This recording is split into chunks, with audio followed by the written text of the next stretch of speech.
Boa noite, amados. A paz do Senhor. Amém? Abra sua Bíblia comigo em Mateus capítulo 14, versículo 22. É um texto extremamente conhecido.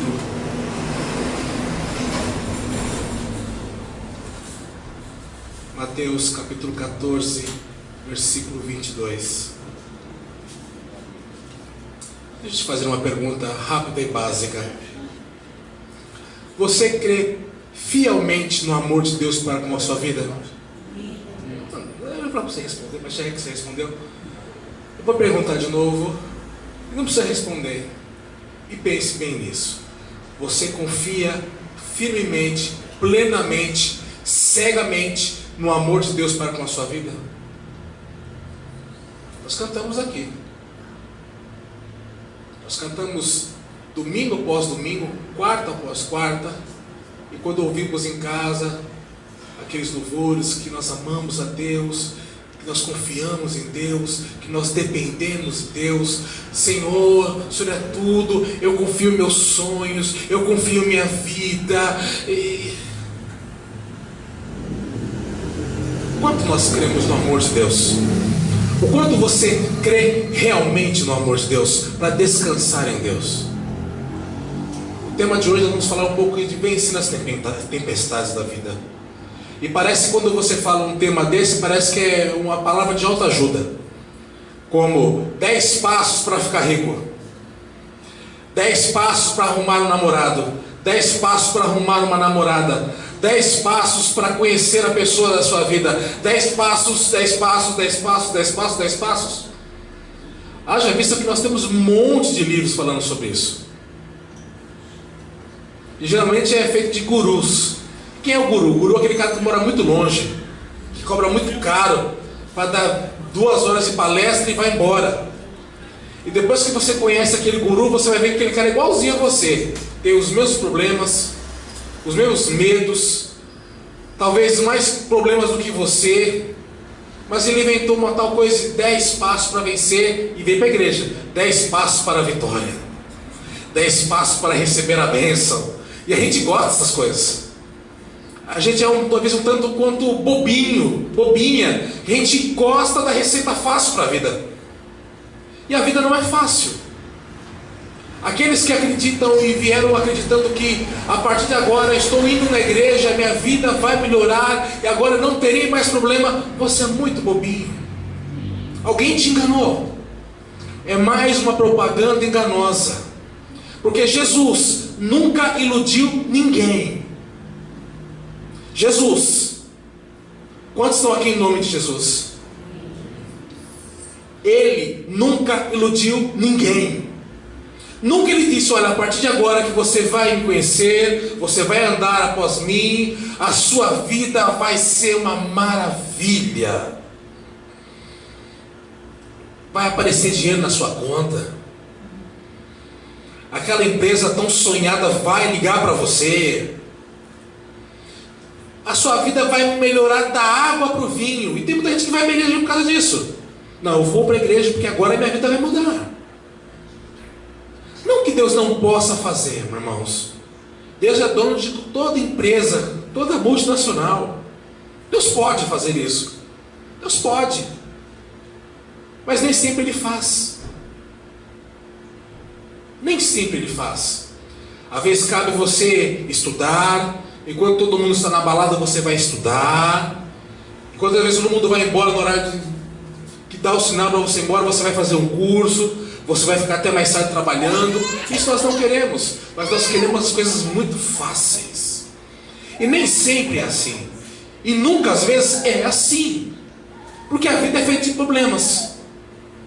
Me diz alguém que nunca teve problemas na vida. Porque a vida é complicada. A vida é complicada.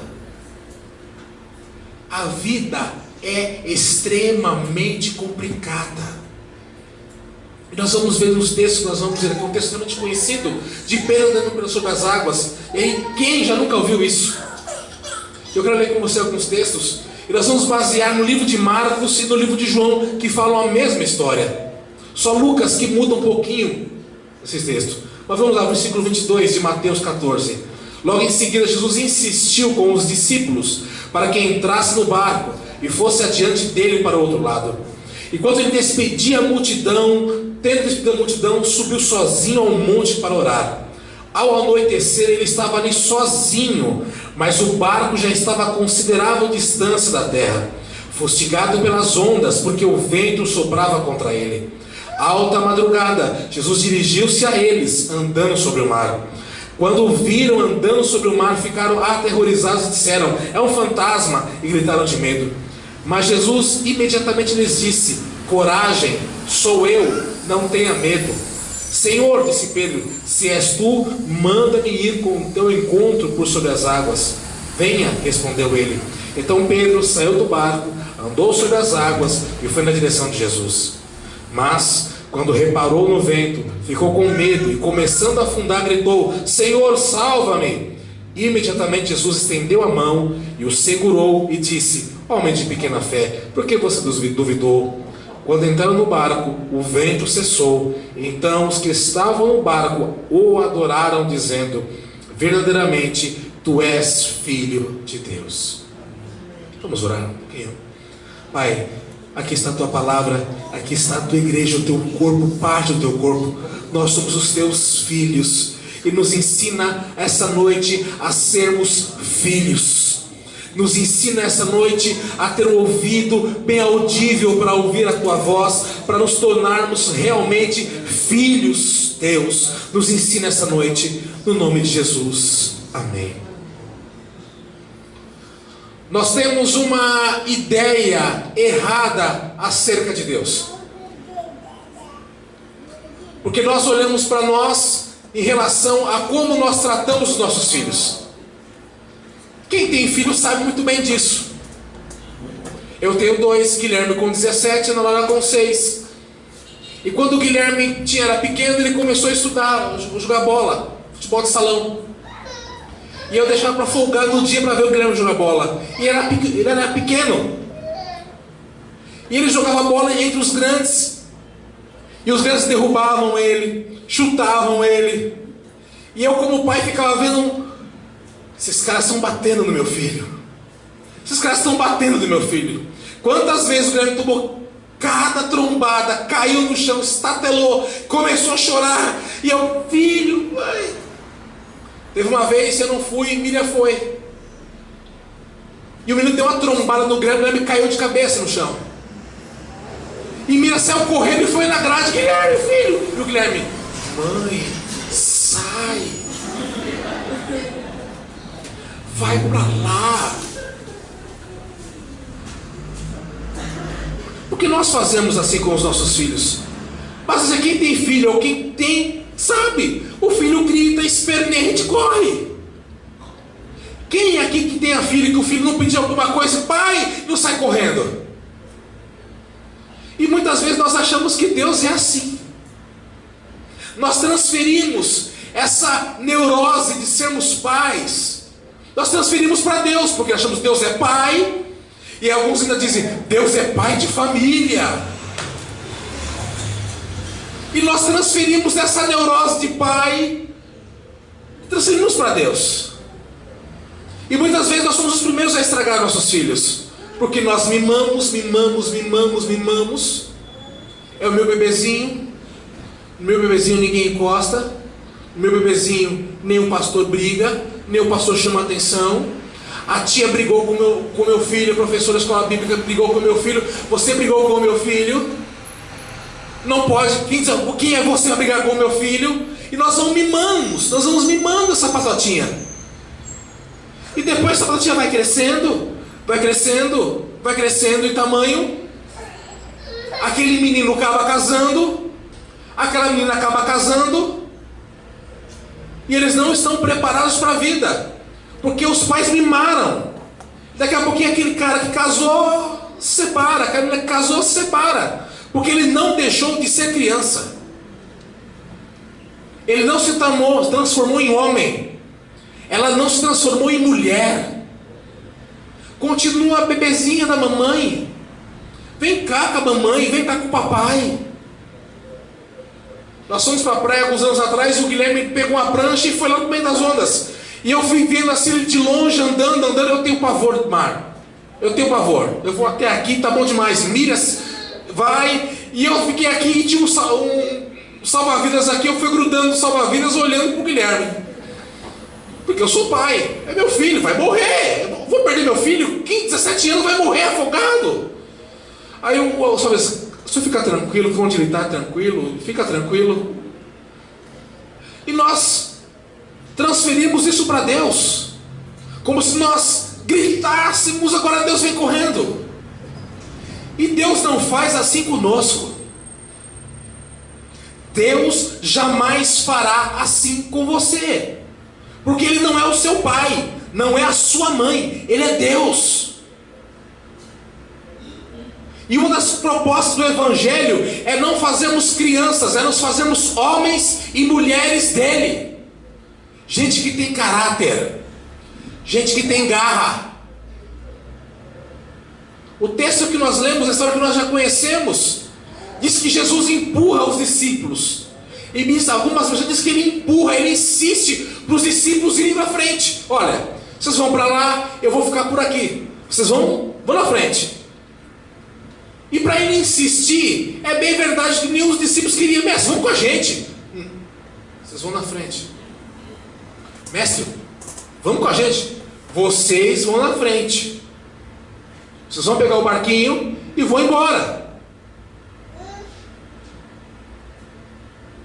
E muitas vezes Deus permite, nos empurra algumas circunstâncias da nossa vida, não porque Ele quer acabar conosco, mas porque Ele quer imprimir caráter na nossa vida. Ele quer nos ensinar, Ele quer nos ensinar, nos encorajar a ver que a vida não é fácil, que nós vamos enfrentar problemas, dificuldades, tempestades. Haja vista que Ele diz: no mundo tereis aflições, mas tende bom ânimo, eu venci o mundo. Mas no mundo você terá aflição, no mundo você terá tempestade. Independe se você vem à igreja toda semana ou não, a tempestade acontece para você que está aqui sentadinho, como acontece para aquele cara que está lá agora na padaria tomando sua cervejinha, ou tomando seu refrigerante. Não importa. Chove para os bons e para os maus. O sol brilha para os bons e para os maus. Mas nós achamos que por estarmos em Deus, por estarmos na igreja, por estarmos em Cristo, por estarmos numa igreja, numa comunidade cristã, a nossa vida vai ser sempre boa. Ou quando nós levantarmos o dedinho, o papai vai vir correr para nos salvar. Deuteronômio 32, capítulo 32, versículo 11, diz que Deus fala com o povo de Israel: assim como a águia agita o seu ninho, assim eu faço com vocês. E vocês sabem como é que a águia faz com seus filhotinhos?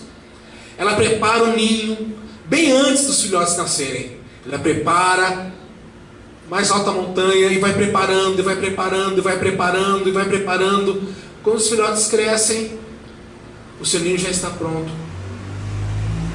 E as garras, as lanças, as pontas dos gravetos são todas apontadas para fora, para que nenhum lobo, nenhum leão da montanha chegue perto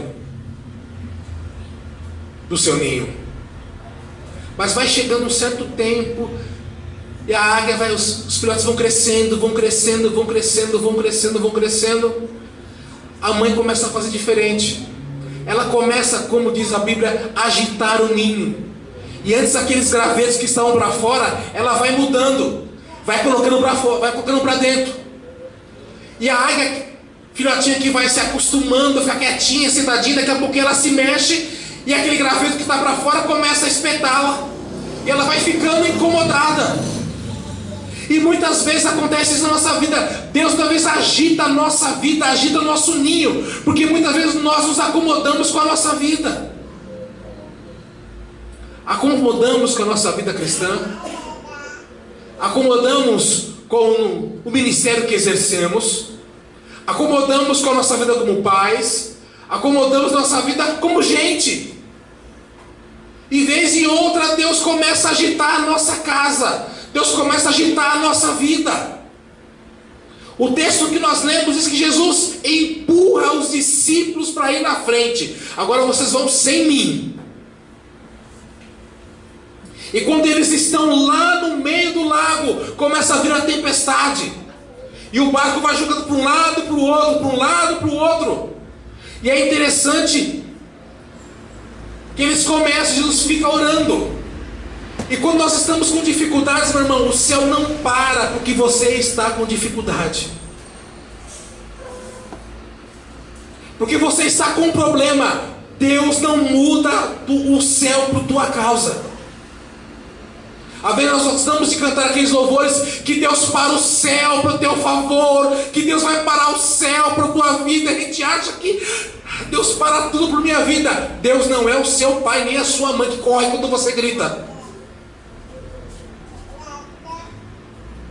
A Bíblia diz, lá no livro de Marcos, capítulo 6, versículo 48, Jesus está lá no monte, mas ele vê.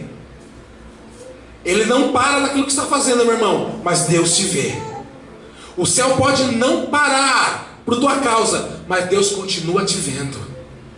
Ele não esqueceu de você. Ele pode não parar, o céu pode não parar a teu respeito, mas Deus continua te vendo, porque você é especial. E se Ele te mandou para outro lado, você vai chegar, mas Ele continua te vendo. E é interessante que os discípulos ficam com medo, os discípulos ficam com medo, os discípulos ficam com medo. E Jesus vem. E eles deixam o barquinho para Jesus. E lá de madrugada Jesus aparece.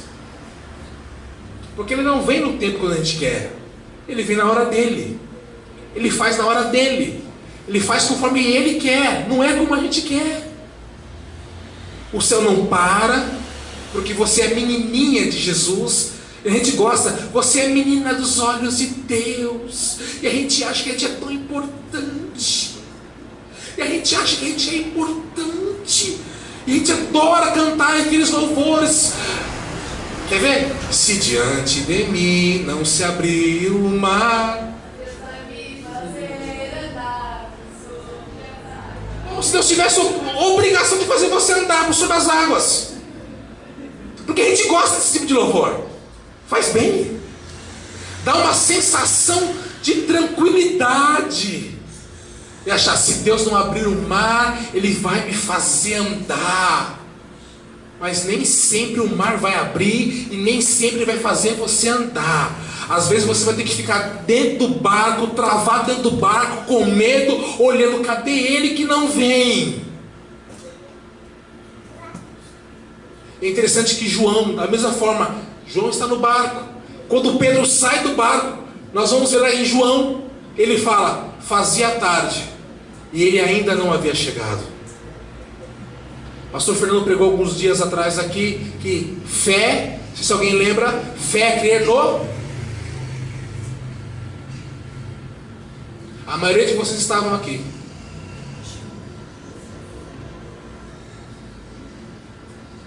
Fé é crer no caráter de Deus. Repita comigo. Fé é crer no caráter de Deus. Você crê que Deus é um Deus que não erra? Você crê que Deus não erra?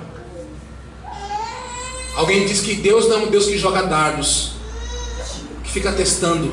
Deus não testa, meu irmão. Quando Pedro sai, Senhor, esse é o Senhor, me faz andar sobre as águas. O Senhor vem. Você quer descobrir, vem.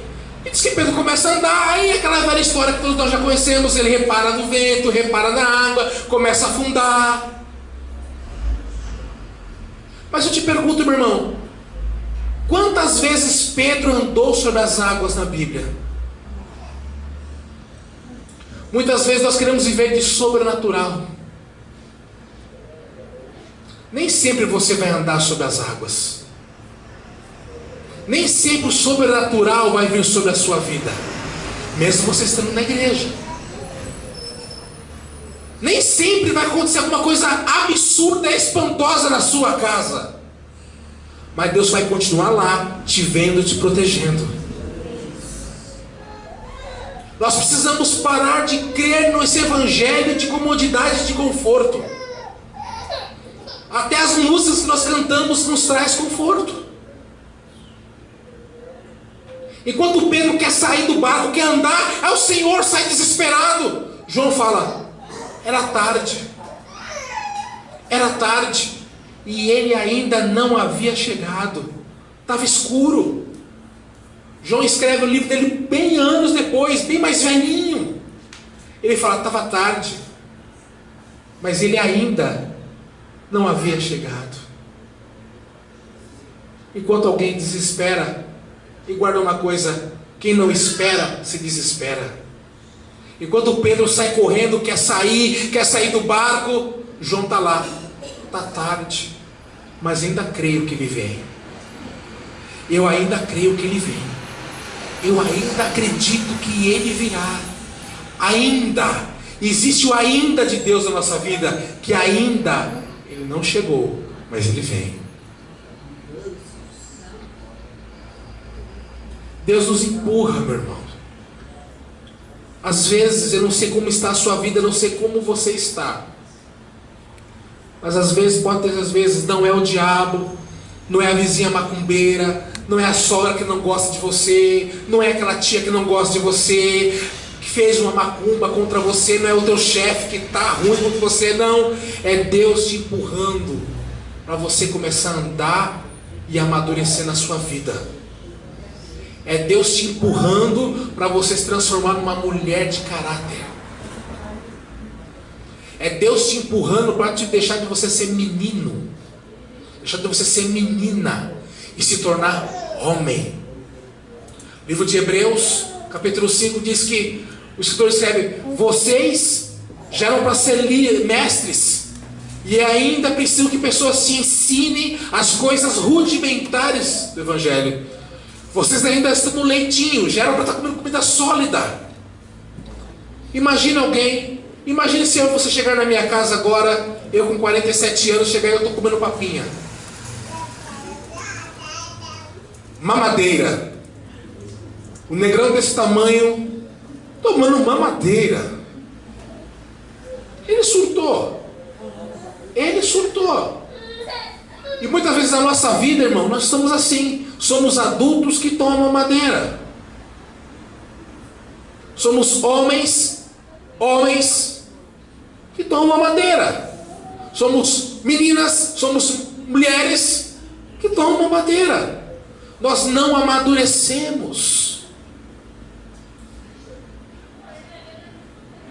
A gente não cresce, porque nós temos uma visão distorcida de Deus, que é o primeiro grito que a gente der, Deus vem correndo, e vem nos salvar, e vem correr para nos ajudar, e nem sempre, às vezes ele vai demorar para chegar.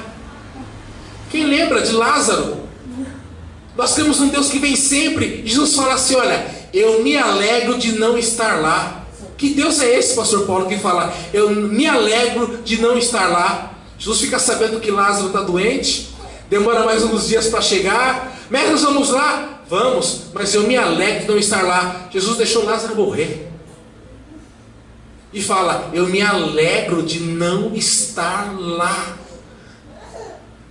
E Jesus chega e chora ainda. Chegou perto do túmulo e chora. Mas antes ele disse, eu me alegro de não estar lá. Mas nós não cremos muitas vezes, não vemos um Deus desse jeito. Um Deus que fala, eu me alegro de não estar lá. Um Deus que fala assim, você vai na frente, que eu vou te ensinar. Deixa a água bater, deixa o vento bater. Eu estou te vendo. Mas é necessário que você experimente o medo. Muitas vezes nós temos medo de ter medo. Muitas vezes nós temos medo de duvidar de Deus. Muitas vezes a gente olha e espera, Senhor, o que está acontecendo? O Senhor não está me vendo? Quem nunca disse isso pelo menos uma vez? Não precisa nem levantar a mão. Será que Deus está me vendo? E até alguns, como eu já disse, Deus é um sádico. Deus é o Serginho Malandro do céu. Pegadinha! E nos põe algumas pegadinhas da vida. Aqueles programinhas que a gente já sabe, de Sérgio Malandro, João Kleber, pegadinha. E muitas vezes na nossa vida achamos que Deus nos coloca em pegadinhas da vida. E nunca Deus faz pegadinha conosco.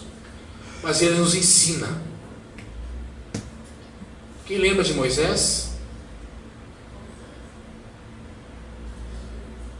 É jogado nas águas, se torna filho do faraó. Aí chega um tempo que ele sabe, ó, você não é nada disso, você não é egípcio, você é hebreu. Aí ele mata um cara, vai para o deserto e fica lá. Quantos anos Moisés ficou no deserto? Quantos anos Moisés ficou no deserto? Quantos anos Moisés ficou no deserto? 40 anos no deserto. 40 anos no deserto. Eu não sei se você já assistiu, tem vontade de assistir os 10 mandamentos, não esse novo. Eu gosto de assistir o antigo, que demora quase 3 horas. E chega uma parte onde Moisés está no deserto. Ele está já barbudo, está jogado no deserto. E o narrador fala assim: e agora a ferramenta está preparada. E Moisés fez tempo de palácio, e agora vai para o deserto. Ele aprende no deserto. Ele aprende com a escassez do deserto. Ele aprende no frio do deserto. Ele aprende a passar necessidade no deserto. Ele só poderia levar as pessoas no deserto porque ele passou pelo deserto. Como é que ele conseguiria levar milhares, milhões de pessoas pelo deserto sem nunca ter passado pelo deserto?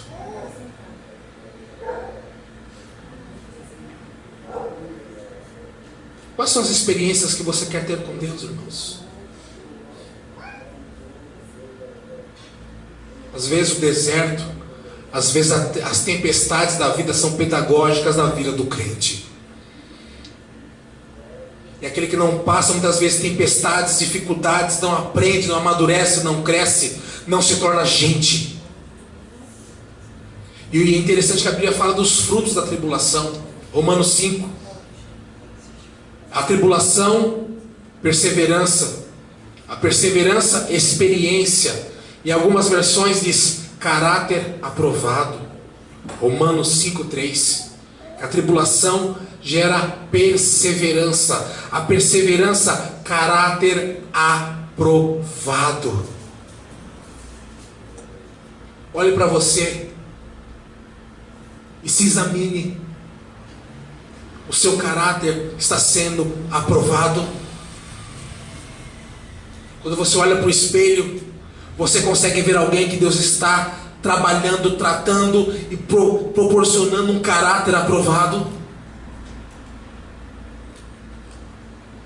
Tempestades são pedagógicas, porque Deus não nos abandona nas tempestades. Ele continua nos vendo, mas muitas vezes Ele nos empurra no meio da tempestade, para que Ele nos encontre no meio da tempestade, para que na tempestade a gente possa olhar: Ele vai vir, eu sei que Ele está vendo. A gente crê que o amor de Deus por nossa vida jamais acaba. E porque que Ele mandou na frente, Ele não nos deixou de nos amar. Ele não deixou de nos amar. Ele não deixou de amar os discípulos. Ele estava lá no monte, mas Ele viu os discípulos lá. Parece um pouquinho de Deus sádico que nos empurra para certos problemas da vida e nos vê e nos deixa lá e fica esperando. E alguns dizem, Ele fala: me alegro de não estar lá, deixar Lázaro passar por esse tempo de túmulo para chegar depois. Mas Ele chega. Creia, meu irmão, que Deus sempre virá ao teu encontro. Mas é necessário passar muitas vezes por esse tempo de tempestade, porque a tempestade é sempre pedagógica na nossa vida. E os frutos da tempestade é perseverança, é experiência. Algumas vezes na sua Bíblia vai estar experiência. Experiência. Experiência. Você quer ter, quando alguém perguntar para você, você quer ter experiência com Deus? Pense primeiro. Senhor, eu quero ter experiência com o Senhor. Cuidado. Mas se nós não tivermos experiência, meu irmão, nós nunca conheceremos a Deus. Tudo o que nós faremos aqui será simplesmente uma peça teatral. A gente vem e canta, confiamos em nosso Deus, em seu eterno amor, entrego os meus sonhos. É tudo lindo, pastor Maurício, é tudo lindo, é tudo lindo. É uma peça teatral, e a gente levanta as mãos, confiamos, a gente fecha o olho, ainda fecha assim, confiamos em seu eterno amor, não seremos abalados. Você crê que Deus te ama? Você crê que Deus te ama? Quanto você crê que Deus te ama? Quanto você crê no amor de Deus? Quanto você experimenta o amor de Deus, o Deus da Bíblia? Quanto você experimenta o Deus da Bíblia, não o Deus de musiquinha?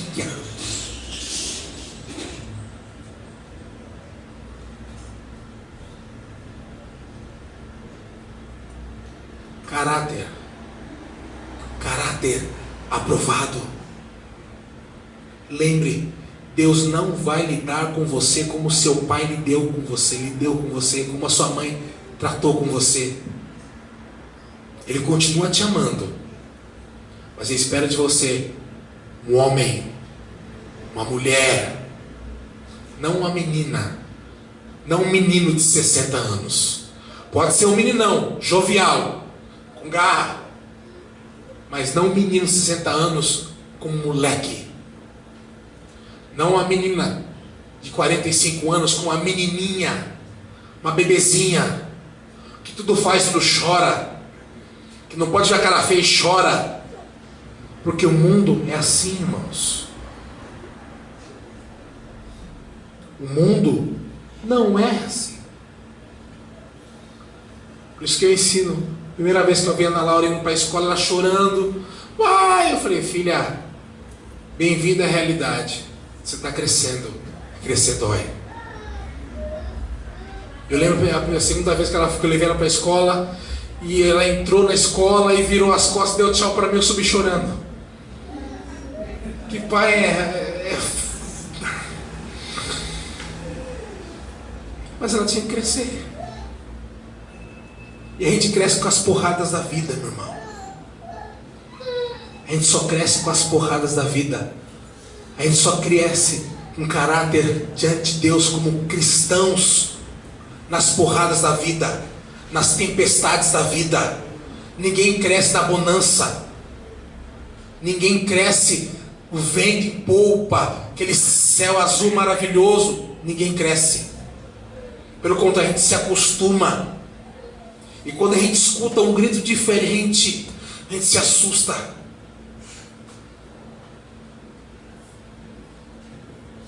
Estava falando com meu filho, pai, acordar cedo, não sei o que. Eu falei, cara, fica tranquilo, hoje você tem um chefe muito bonzinho, mas nem sempre você terá um chefe bom. Nem sempre você terá um chefe cordial. Nem sempre você vai conversar, chefe, eu estou com um problema. Ele vai sempre falar, te vira. Porque a vida é assim, irmãos. A vida é assim. A vida não é na flauta. Se nós quisermos que nossos filhos cresçam, a gente precisa ensinar que a vida é dura. Que a vida é dura. Para que eles não cresçam muitas vezes como nós, qualquer problema, qualquer dificuldade, sai desesperado, joga o casamento para cima, entra dentro do bar, enche a cara, some. Porque nós não temos estrutura emocional para aguentar os baques da vida. Porque nós crescemos num mundo de fantasia. Nós crescemos num mundo de faz de conta. Nós crescemos num mundo de bela adormecida, de príncipes encantados. E a gente traz isso para a nossa vida espiritual. Um mundo de faz de conta. E a vida não é um faz de conta. Não tem gato de botas na nossa vida. Não tem Cinderela.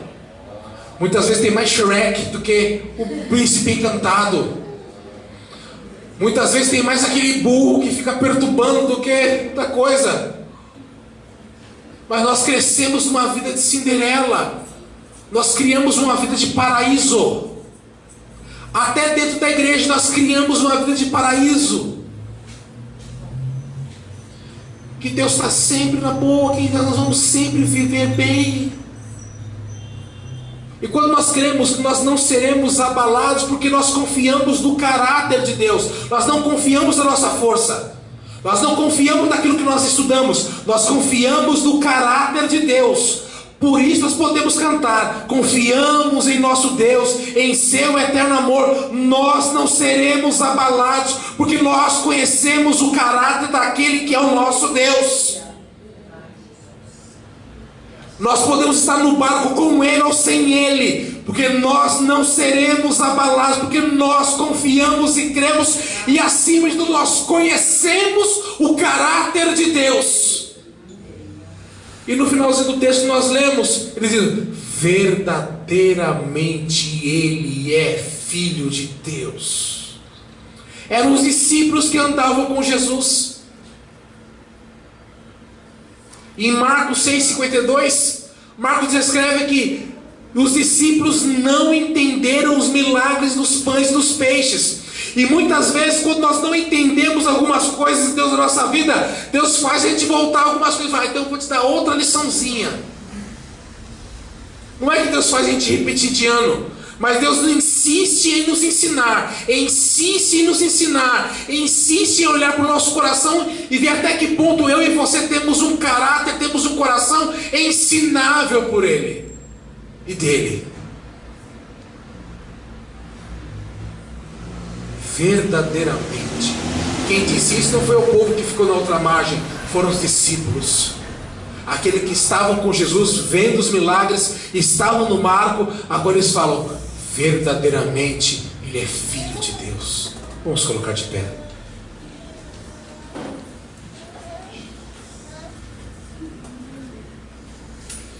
De nada serve estarmos aqui às segundas orando, às quartas, às quintas, alguns sábados, aos domingos, se ao período que estivermos aqui, nós não começarmos a conhecer o caráter e começarmos a conhecer quem é Deus na nossa intimidade. Só depois do barco, eles viram os milagres, viram pães e peixes sendo multiplicados, mas precisaram estar dentro do barco, ver a tempestade, ficar com medo, ficar assustados, ver de madrugada, com medo: Jesus não vem, para depois de tudo isso falar: é Filho de Deus, Ele é o Cristo, o Filho de Deus. Jesus pergunta para os discípulos: quem o povo diz que eu sou? O senhor é um profeta, o senhor é Elias. E Jesus não dá a mínima. Ele pergunta: e vocês? E vocês? O que vocês acham quem eu sou? E Pedro fala: tu és o Cristo, o Filho do Deus vivo. Jesus fala: uau, Pedro, meu Pai te revelou isso. Porque para Jesus não está preocupado, meu irmão, se aquele rapaz que está nessa hora lá na padaria, ou servindo pão, ou tomando o seu cafezinho, ou tomando a sua cachaçinha, ou tomando a sua cervejinha, se ele conhece a Deus Deus não está preocupado com isso. Ele está preocupado se você, que diz que é discípulo dele, você que está aqui de quarta, de domingo, se você sabe quem é ele. Ele não é profeta, ele não é um quebrador de galho, ele não é como um dos outros profetas. Jesus é Deus. Jesus é Deus. E os discípulos, depois de tudo isso, falam: verdadeiramente ele é Filho de Deus, ele é Deus encarnado. Amém? Vamos orar. Pai, nós te louvamos pela tua palavra. Te pedimos nessa noite que o Senhor continue a se revelar a nós. Nos ensina a te olhar como um Deus amoroso, não que corre quando nós gritamos, não que corre quando nós estamos com medo, mas o Deus que usa o nosso medo para nos ensinar, que nos usa as horas mais tristes, as dificuldades da nossa vida para nos ensinar. Ensina-nos, ensina-nos, ensina-nos a te conhecer como Deus. Pai, nós precisamos te conhecer como Deus. Nós precisamos ter uma experiência radical para te conhecermos como Deus. Além da religião, além da igreja, no dia a dia, leva-nos a conhecer o Senhor como Deus, como nosso Deus, para que possamos dizer a cada dia, a cada manhã, em todas as circunstâncias, confiando no meu Deus, em seu eterno amor, eu jamais serei abalado, eu jamais serei abalado, porque eu creio no caráter de um Deus fiel, num Deus que não muda, num Deus que não falha, num Deus que me ensina, mas um Deus que me vê todo o tempo da minha vida, nos dias bons, nos dias ruins. O Senhor não me deixa de ver, o Senhor não se deixa, o Senhor não se esquece de mim, o Senhor continua me vendo, o Senhor continua me vendo, o Senhor continua me amando, e o Senhor virá. Ao ainda Ele não veio, mas eu sei que Ele virá, porque eu creio no caráter do Pai. Faz isso em mim, faz isso em nós, faz isso nos meus irmãos, faz isso nas minhas irmãs essa noite, em nome de Jesus, amém.